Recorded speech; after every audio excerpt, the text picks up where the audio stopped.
The Red Fort complex, along with the earlier Salimgarh Fort, occupies an area of around 120 acres.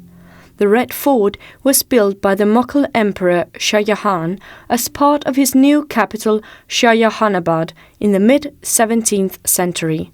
The structure of the new planned city drew inspiration from Isfahan, the Persian capital, and reflected the power and grandeur of the Mughal court. Along the red sandstone walls are, at intervals, bastions surmounted by domed kiosks. The two principal entrances are the Lahori Gate and the Delhi Gate. The Lahori Gate was a ceremonial public entrance used by visitors and the emperor himself. It consists of 3 stories between 2 semi-octagonal towers topped by a delicate 7-arch arcade with white domes flanked by 2 minarets. The Delhi Gate was used mainly by soldiers and all other people working in the fort.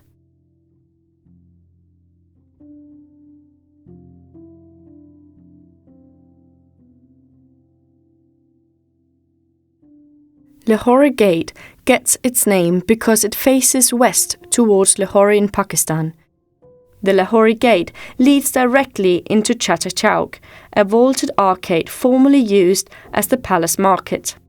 The market leads to the Napadkhana or Nakakhana drum house, a 3-story rectangular building. Here, grand arrivals were serenaded by musicians, and only princes could ride through on horseback beyond this point.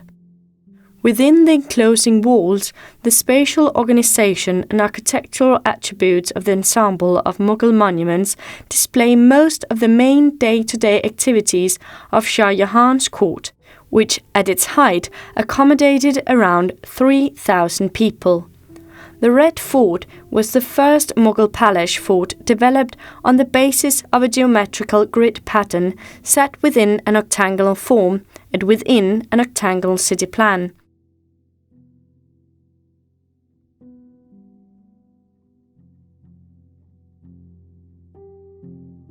The audience hall, or Diwan-i-Am, is based on the concept of an open 40-pillared hall as used at Agra Fort.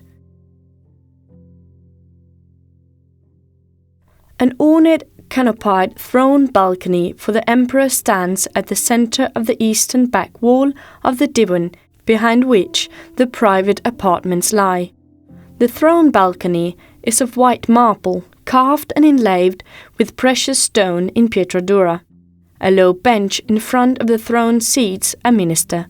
Panels of pietra dura work depicting birds and flowers decorate the wall behind the throne. Some of these were imported ready-made from Italy, while their settings are in a similar but Mughal technique. The Red Fort demonstrates the outstanding results this achieved in planning and architecture.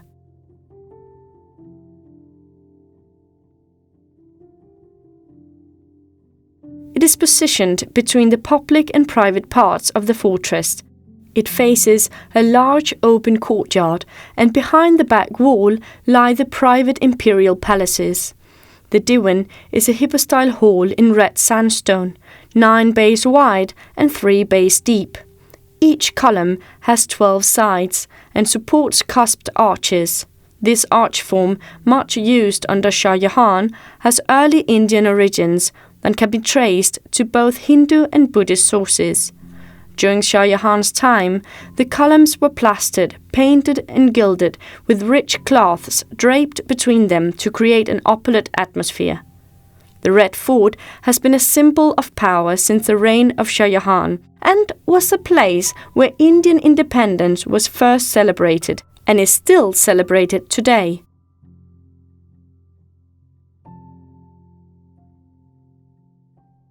The Rang Mahal is a part of the Zenana, or the women's quarters in the palace in the Red Fort complex. The Zenana consisted of 5 pavilions lined up along the banks of the Yamuna River. Rang Mahal is a large and fine building bordered by the Mumtaz Mahal at the southern end of the Zenana. It was the main resort for royal women. Rang Mahal, also known as the Palace of Colour, is built on a basement and consists of a large hall. The hall derives its name from its painted interior, which was wholly defaced after the War of Independence in 1857, when the British Army occupied and used it as an officer's barrack. The original ceiling was gilded and decorated with elaborate mirror work. The walls have a marble relief carvings. The entrance is through 5 broad archways with cusped arches and faces a garden forecourt to the west.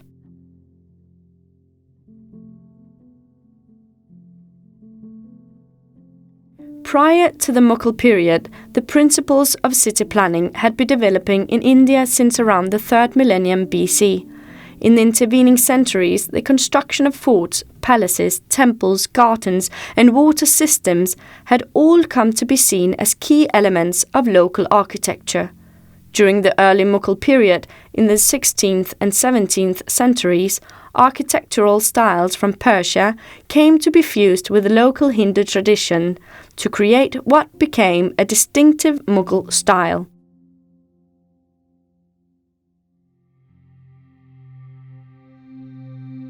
The Khas Mahal is the pavilion of imperial apartments in the Palace of Red Fort of Delhi.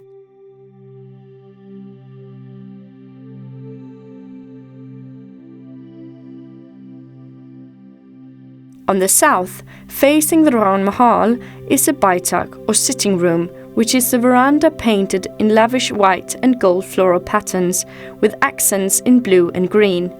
The central hall or baradari and the adjoining colonnade or portico is almost the same size. The richly ornamented ceilings of the palace are flat and the complex has stylishly carved and molded brackets.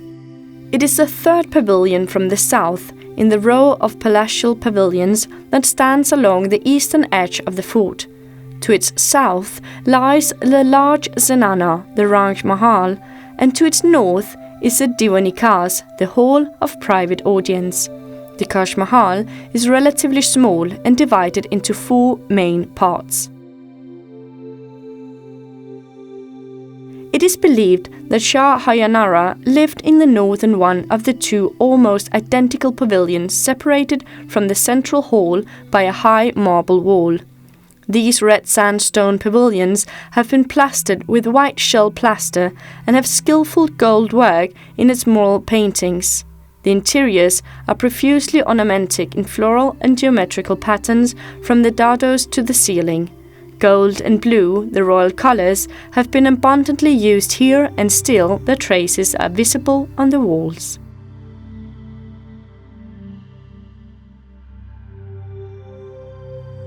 The marble lotus, a fountain in the centre of Rang Mahal, carved out of a single slab, is a piece of sheer beauty. The rooms in this palace have exquisite archways, trellises, channels and fountains for cooling the interiors.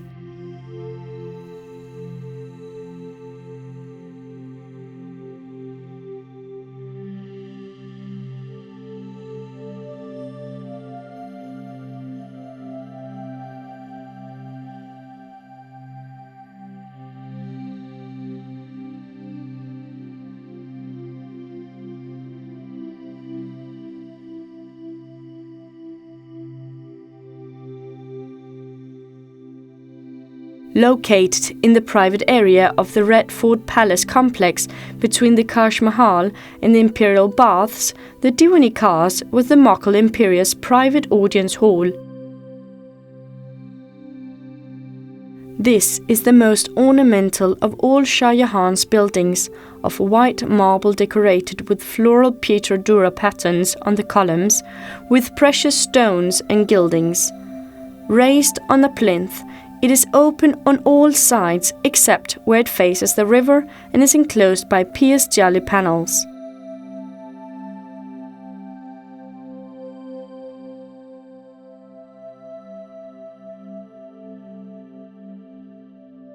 The original ceiling was of silver inlaid with gold.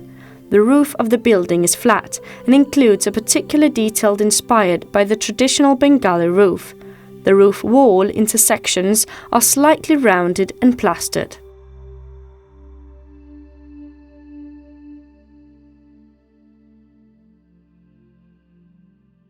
The Diwan-i-Khas, now called Marki Bhavan, Fish House, includes a courtyard measuring 40 meters east-west and 45 meters north-south and surrounded by two-story colonnades of Shahjahani columns supporting multi-cuspid arches.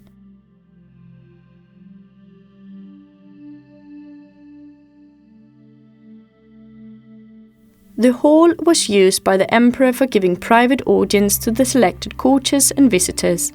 Originally, there existed on the west of the Diwan-i-Khas two enclosures, one for the nobles and the other one for those who were not of a very high rank. These enclosures were removed after the mutiny. During the mutiny, Bahadur Shah II held court in the Diwan-i-Khas. The surfaces of the columns are articulated with shallow niches, while each archway is topped with an opening covered with an intricate stone jolly screen.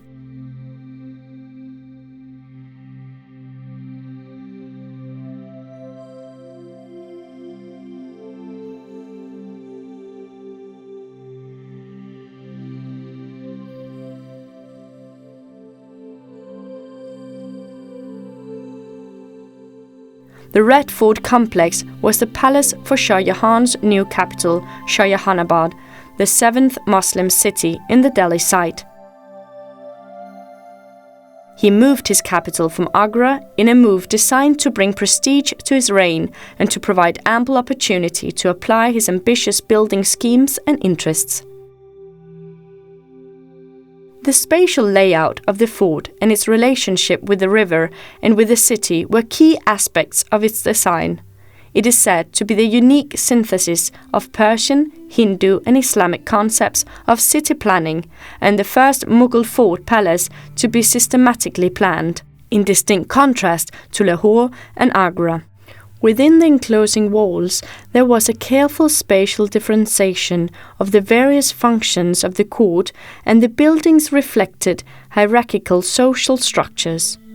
The landscape between the pavilion buildings was part of the overall spatial planning of the Red Fort. The landscape inside the fort has changed to a great extent, mainly due to interventions by the British occupying force.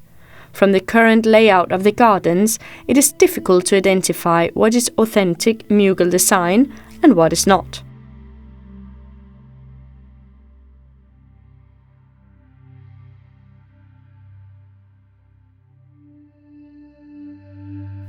The Red Fort was undoubtedly a landmark of Mughal architecture and a masterpiece of planning, design and construction when built. However, since its construction, major interventions have diminished its overall integrity and intactness and shorn it of its opulent magnificence.